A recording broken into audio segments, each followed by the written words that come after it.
incredible way to have a food security solution.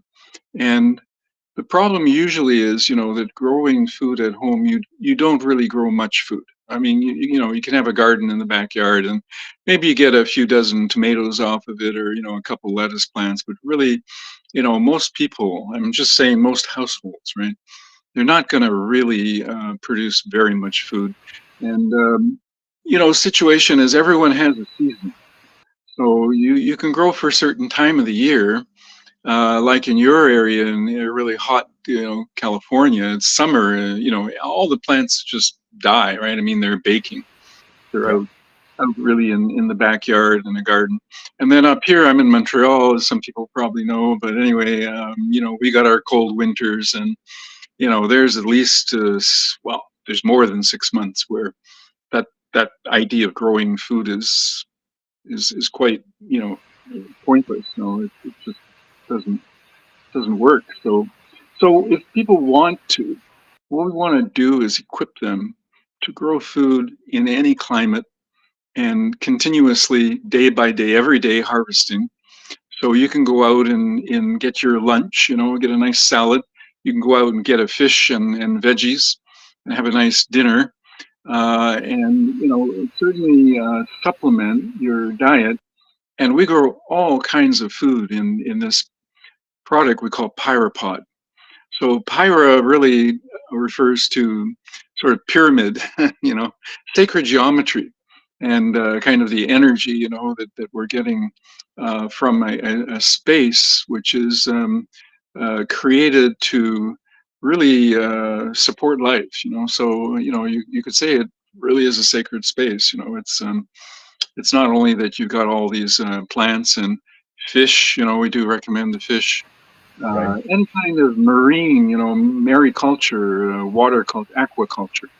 So that can include, algae and um, Shrimp. also like shrimps, yeah, and various, really nice food supplements, and also feed. So you can grow aquatic plants and algae that become feed for your fish, and then other like we can grow mushrooms. We're organic, really. So organic, you can have worms, you can have all of these kind of ecological food production. So it's very clean, it's very natural. Now the problem is, how do we keep that climate, warm in the winter and cool in the summer, and do it at a very low energy cost. Now building this thing is not free or extremely low cost, or we're not aiming for some kind of like spend almost nothing. It's not really like that. This is technology. We're going to offer kits, and that's coming now. It's coming very soon. And Right. so that people can have a DIY and they can build it in their backyard. We're assuming that the smallest version that can grow most of the food you need for the family, like an extended family, even literally thousands of pounds of food. So that's going to cost around $10,000, and they're going to be people who spend more, right? And also, you can build larger if you want to build for the community, you want to build for your extended family. But let's say we'd have a product that is for typical household, typical family, and we're going to be able to equip them to reduce their budget for food to, let's say, from around what is typical, is typically right now is about $15,000 a year. I mean, that's an Right. incredible, bite out of your food budget for, working class families and middle income families. So we can grow about 20 or $30,000 worth of food. So now you may not find you're growing everything you need, but you can grow fruit and you can grow veg, and there's quite a diversity of crops we can grow. So what we can say is, probably your budget for food goes from 15,000 to, say, you're going to spend maybe 5,000, because you've got $10 or $15,000 worth of food that you're growing.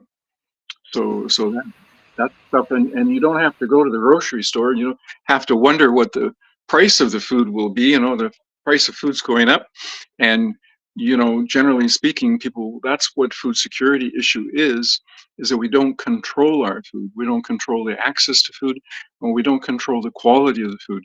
When you're growing your own food, you're quite aware, right? You're really controlling all of the food, all of the input as you're Right. going. And So especially because these are enclosed systems, so yeah, that everything that is internal essentially keeps itself running. So there's no need for all the fertilizers or any of the extra artificial input that a lot of agriculture currently, yeah, needs yeah. excessive amounts of.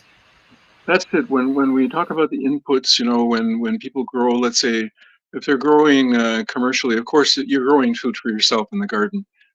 Yeah, you don't really have any costs, and people will compare maybe what we're talking about to that. But as I say, they're not going to produce much food really in terms of quantity. So No. in this system, you have inputs, but they're all regenerative. So the energy, the like you say, the fertilizer is not synthetic; it's organic, and so this is a very ecological, organic kind of permaculture. But it's a permaculture; it's inside, right? Not outside. Right. So, mhm. Just like a small scale permaculture. I mean, because what you're relying on is the bubble technology, which is essentially mimicking the atmosphere in a sense and creating a microclimate that is, low cost and very effective, from the research that you've done over the past 40 years. Uh, Oh yeah, this has been proven now in several countries, actually, right? Starting in Canada, project in the U.S. as well. But the thing is, when you really have an innovation that is like a fundamental paradigm shift, then when you look around, you might think, that what we're talking about. You might think, oh, I've seen something like that. But actually, right, there's literally no working system in the USA right now. right. So this is like rare, right? And so when we talk about the liquid bubble insulation, how the solar system works, where we have systems that are operating are the places where I have taken my time working with teams, mobilizing, investment, getting projects built. So there's sort of a trail, I leave a trail of projects. But, even we're talking with people in Norway, people at the top of their, I mean, they really know a lot, right? These are really expert people. And and we were talking with an individual like that. He's at the university. He's in the smart cities. He knows all kind. With Ann Werstad, we were having this talk with this person she's just introduced, and asking him, and have you heard about these bubbles? And even that's the place where we have about 4 projects, built and running, and he didn't know about them. So of course it's very hard to know sort of something that is so recent, right? So Yeah. just not seen, not heard of before. And so our purpose is to plant the seed of the technology, and where the industry has been slow, to adopt this, right? Because it changes so much of what they do. But we believe families will not be slow. And this is low tech, right? This is within the capability of everyone to do this. Yeah, and your technology's been open source for years now too. Yeah, Which is a huge. Just over shows 20 years. Yep. it just shows kind of the paradigm shift. Essentially, the fight the innovation has to take to sprout. Yeah. It's shocking, you know, in a sense, but necessary it seems. You know. Most of what we take as being innovation is really improvements. Improvements that we talk about to things we do know about, and we say, well, okay, I understand that, and I see what you've done. but it's very rare to say, wait a minute, I don't understand what the hell you're talking about, you know, and I've never heard of that or seen that before. And a lot of times, people would rather simply not, challenge themselves to absorb something that is that new, because they're thinking, is this real? Could this really work? And so on like that, right? So that kind of skepticism is a resistance that we can overcome when people can see it and actually experience it.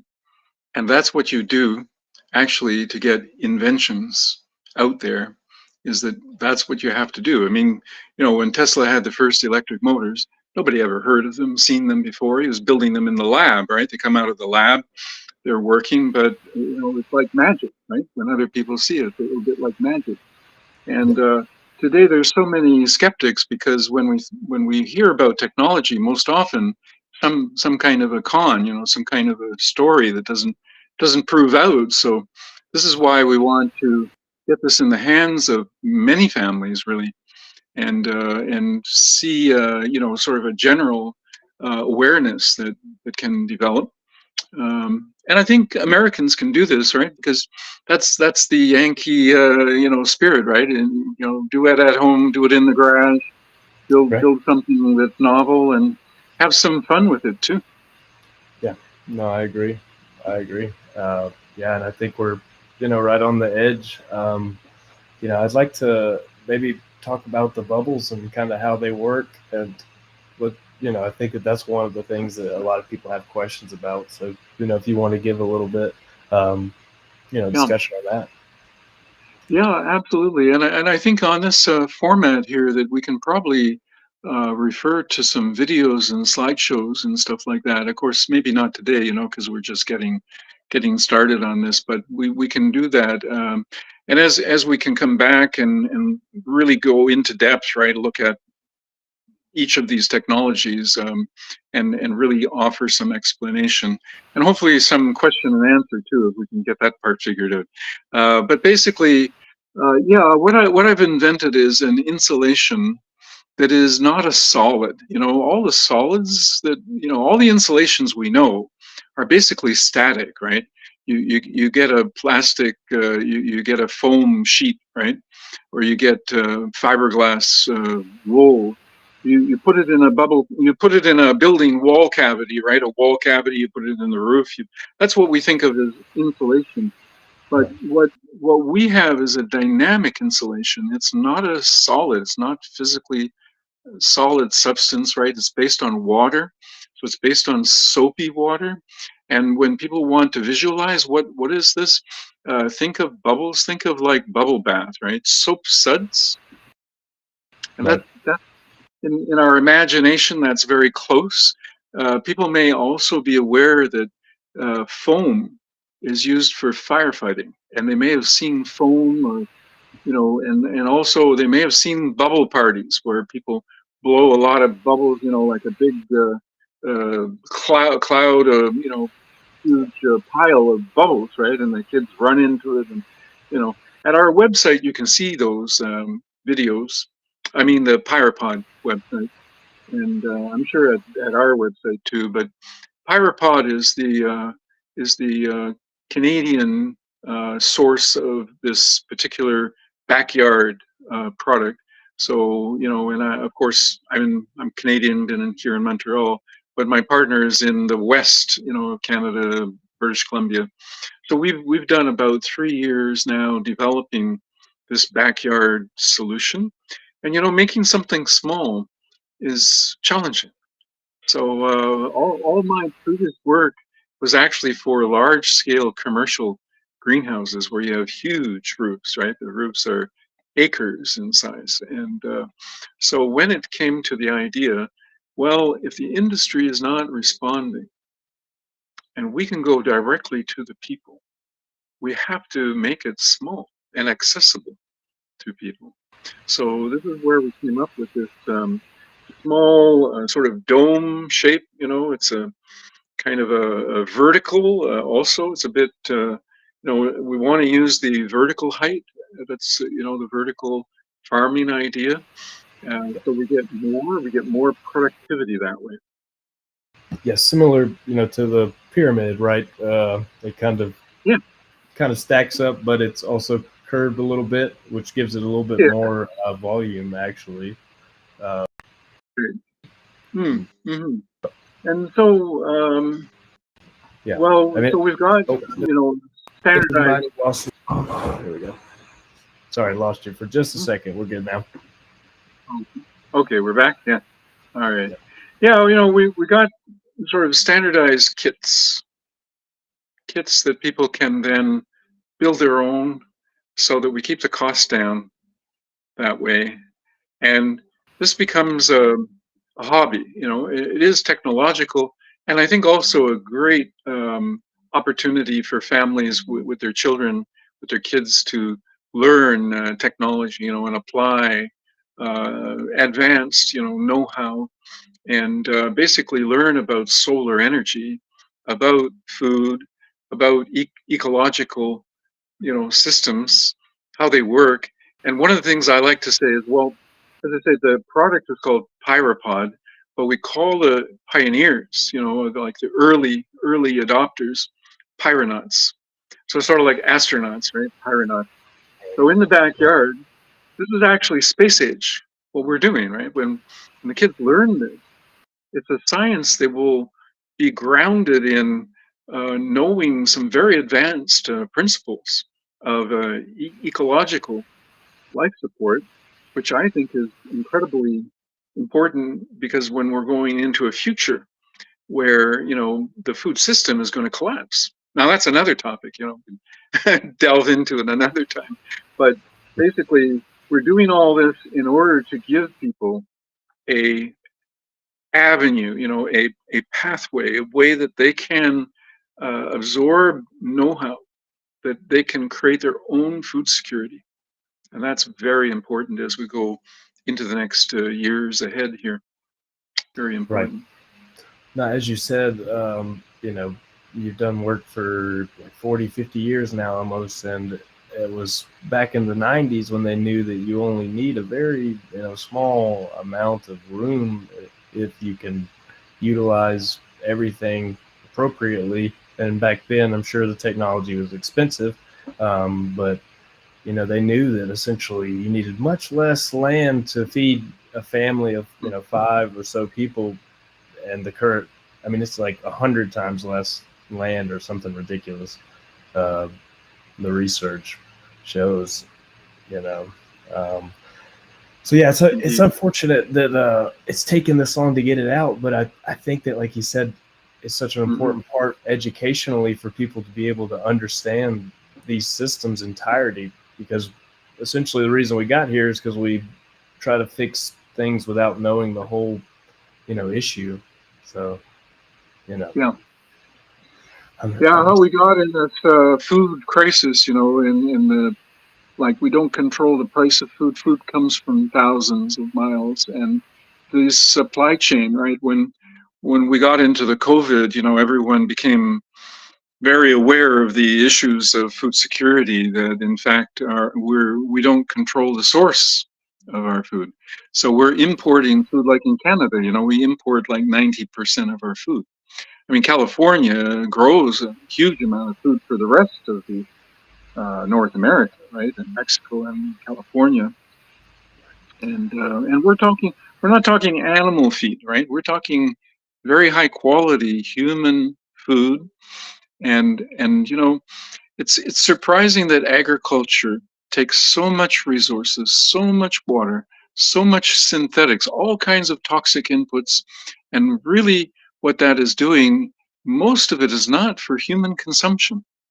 Most of it's to feed livestock, right? right, And so we have this very long and complex, expensive process to get people good food. And as a result, it's actually not good food. It has a very long shelf life. This is what they're always looking for in the agricultural sector, right? Is they're not looking for fresh food. They're not looking for food that has really nutritive value. They just want that food to be addictive or attractive or sweet, or something of that nature. And So, and this is why we have such a very complex, costly food system. And Yeah, so, as you as you said, we've been kind of tricked and fooled all the way up the chain. Even the stuff that looks good nowadays is probably actually the worst stuff for you in a sense because I mean, you and I have discussed that YouTube documentary, and maybe we could pop that up again, and one day we'll talk about that again. But the genetics behind it, they've only been looking for stuff that looks good. They haven't been genetically modified to be nutrient dense or anything. So that's right. They put the gene in these plants like tomatoes. So, a real tomato is not fresh after about 3 days. Spoilage will come. These tomatoes you get in the supermarket are 3 weeks shelf life. Now, the problem is that gene that causes them actually not to ripen, that and they may look good on the surface. Really, they may even turn nice and pink, red, orange. But the problem is that they're not actually then forming all the food quality, right? The flavonoids, all these enzymes and vitamins that should be in our food are actually missing. and right. and so people are suffering, right? They're suffering from a whole lack of nutrition actually in their food. So Yeah. it's really a big problem. Yeah, so you've got the wealthy people that think they're eating healthy, and now they're all getting cancers and these kind of diseases where they're like, "Oh, we don't know where this is coming from," in a sense, but it's like, it's coming from your food. And then you have the extreme poverty that is getting fed, like Um, stuff that is obviously nutrient deficient, and then they have these complex things in place that So, yeah, it is nice to see that there is a solution, though, to yeah, the issue. there is, and really the solution is take control of it ourselves. Now, everyone can't do it. We know this is true. Some people will say, "Well, this isn't a solution for everyone." You start with a few people. If we could get 1% of people growing their food. And I truly believe that the middle class have the education, have the resources. They're not stupid, right? When we talk about these things, they know their food is dangerous. They worry about that. Mothers worry about, additives in food, and look at all the allergies, look at the asthma. Gosh, there's so many early stage, right, development issues now for kids. It's really, we have to think that there's a cause, because it's only been coming on strong in the last 30, 40 years, very strong. I mean, really, if you plot these problems, they're just increasing, exponentially. Yeah. Yep. Yep. So, take charge of it is my, is really our advice, right? Is our recommendation. And whoever can do it is doing not only good for themselves, right, but they're actually showing a way forward. They're actually pioneering the answer that really everybody should be able to exercise. Now, not everyone's going to grow their own food, but in a community, you can have someone that's growing more food because they love to do it, and so you have a local supply of that food, and that is secure. That is local, that is secure. Again, it's regenerative. It doesn't need any fossil energy. It doesn't even need any energy. We're off grid. We generate our own clean energy. We generate clean water. We don't need water supply. We generate clean water. We can collect rainwater in most places. Okay, and of course, there are always extremes, but even in those extremes, we can do tens of times better than the existing systems. So, and that makes the difference when you're tens of times better. A whole, increment. You're really in a different paradigm at that point. So Right. when we get families actually succeeding, and they're going to say to their schools, and some of our projects will be at schools or churches, right? Right. And so a lot of families will learn about this because they'll see it maybe at their church property. They'll say, "Oh, they're growing food for the food bank." you know. Yeah, we have a couple of projects that should be, the seeds are planted and should be kind of sprouting here in the next few months, which we'll be providing a lot more video footage on, and we can start putting together some stuff for people once these projects are springing up. And I really think that once you see it and understand it, I think that it's going to take off. Like you said, that the technology is not expensive, and we're about to demonstrate it here shortly. Like I said, that we've got a couple of pods about to pop off, so should be an Mm-hmm. exciting time coming up. So I'm Yeah, excited. we want to make sure everyone is aware that at this point they can order. They can bring in an order. Now we're looking for the early adopters, right? The pioneers. We're not ready for mass market or consumerism. Um, every new technology needs sort of a base of experience with it, and really find any kind of issues or glitches in it. But as you mentioned, this is 20, this is 30, almost 40 years really that I've been building these projects, and this is not complex technology. When we blow the bubble, it's a very, very simple thing. Always that tech has worked. It's worked in several countries. There's been tens of millions of money invested. Some of our projects are 10,000 square feet, 12,000 square feet. So we have scaled as well. We do know that this technology works. So it is worthwhile, right? If people are wondering, well, they can see who is doing it. So we want that's the other thing about open source. We want everyone to share their experience. There's no secrets, right? Everyone has access. We can, how do you build this bubble machine? Yes, we can supply one.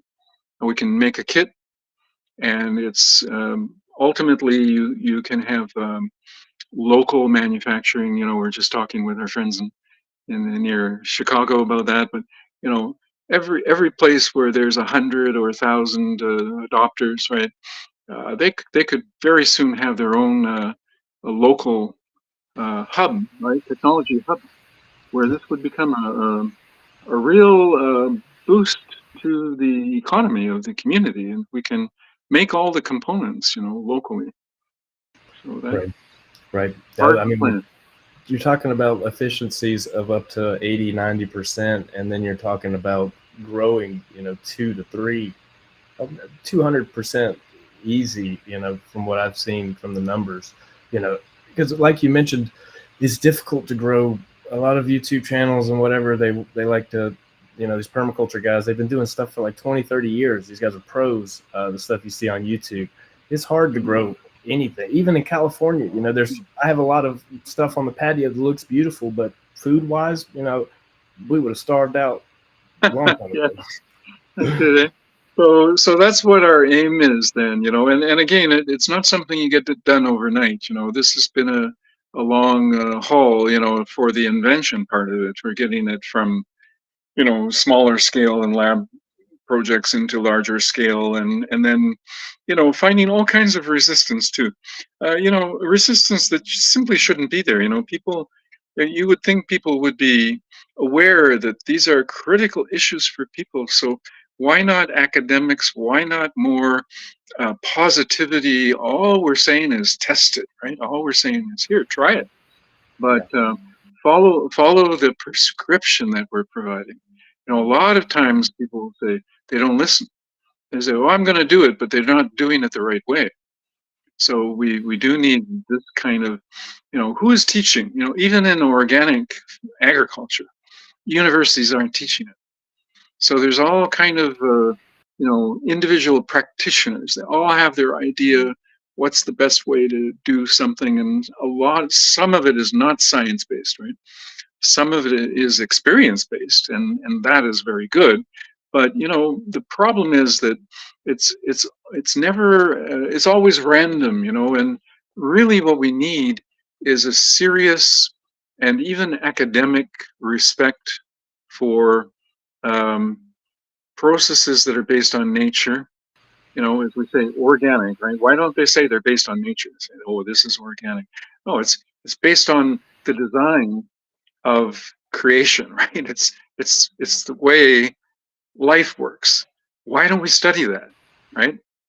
It's to me it's amazing, but what we do study is synthetics, right? Make anything synthetic, make something that you can manufacture, and that's what they will push.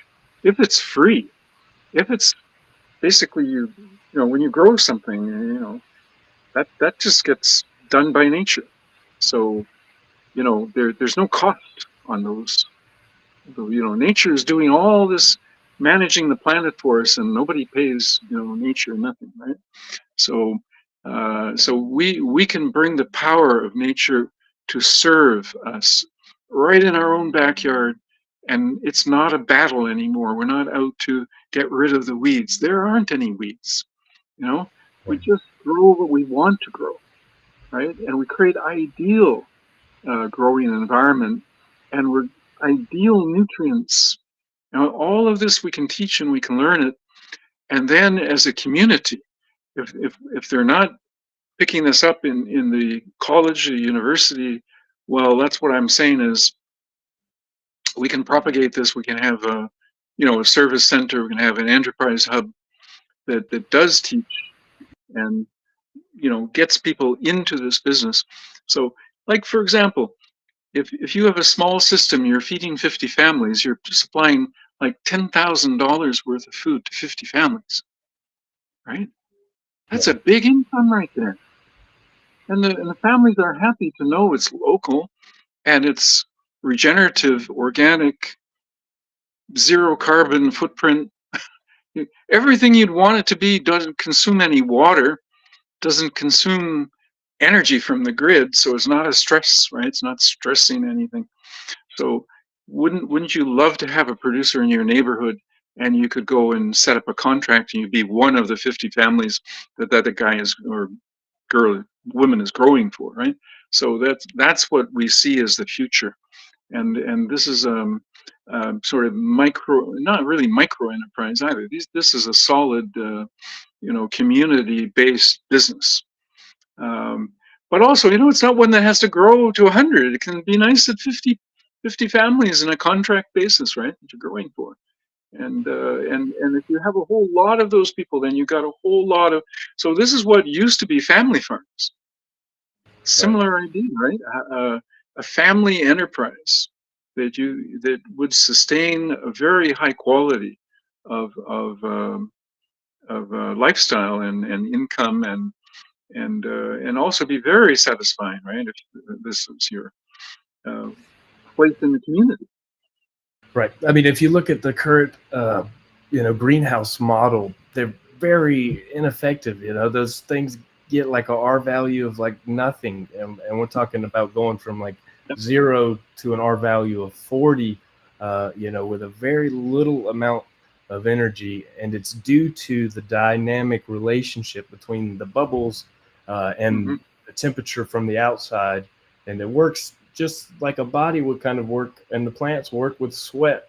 The sweat kind of transpires in our body and circulates through our skin, and that's what we kind of do with the bubbles. When the bubbles hit a certain temperature, it recirculates, the bubbles are destroyed and then recreated at the temperature which the bubbles are resting at, which would be, approximately probably 72 degrees or whatever the water temperature is.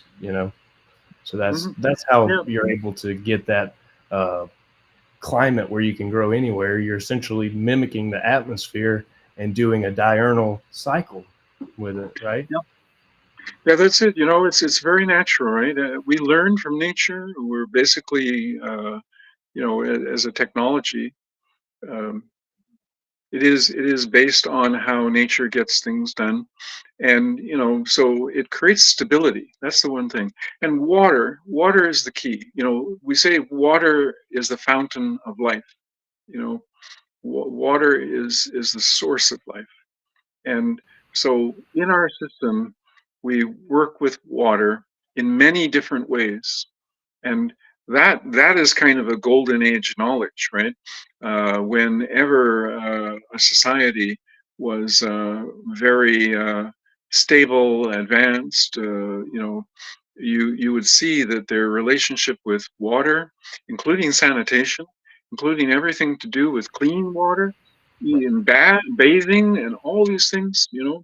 This was whatever in Athens and in Rome and in every society that has an advanced and high quality lifestyle are very close to water, and they're respecting water, working with water.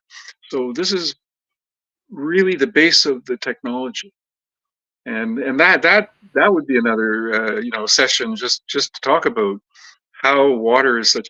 And then water is also our thermal flywheel. Water is what is core to controlling the climate in our building, because it creates the stability. So we have a lot of water in the system.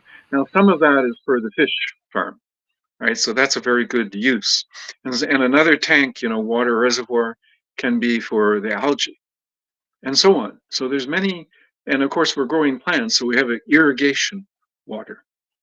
And then we have other liquids coming from what would be the biodigester, because biodigesters would recycle the nutrient, create liquid, right? And that liquid carries the nutrient, organic nutrient. So there's so many ways that we work with water. We capture rainwater, we collect the condensate for clean water, and we have gray water after we use it. And then that can go back into the fish. There's just a lot of knowledge here.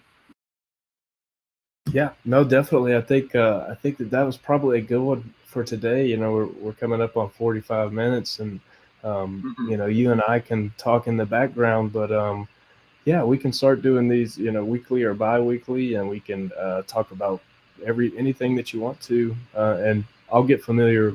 I can see some buttons over here for like sharing different videos, and it looks like we can have up to 10 guests on here, like Oh, wow. speaking and stuff. Okay.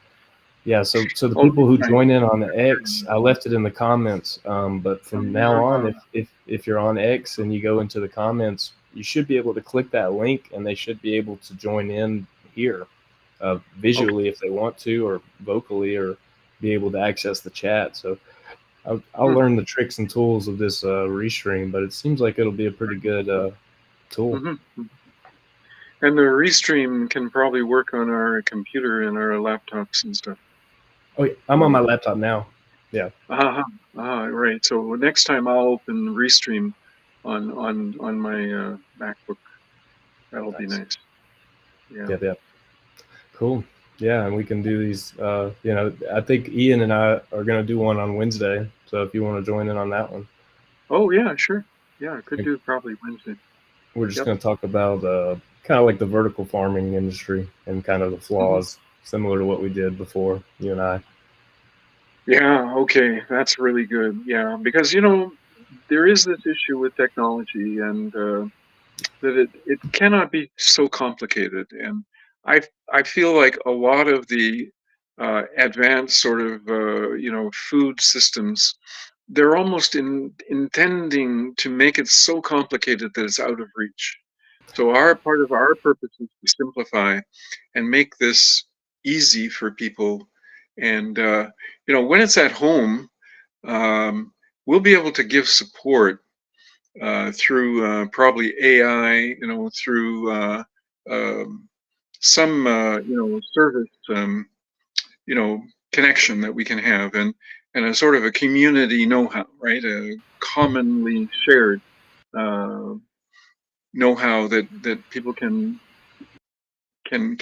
get in there and maybe ask each other questions too, and have that sort of community-based knowledge. So that'll be really fun as well. Well, I can imagine, if we've got a community that's that large, we could get them here and have like a monthly, just meeting. Anybody's got questions? How's everybody doing? What's working? What's not working? What are you growing? Because like you said, we can create these microclimates, Hmm. where people can start growing stuff that they would have never been able to grow in their climate, It's true.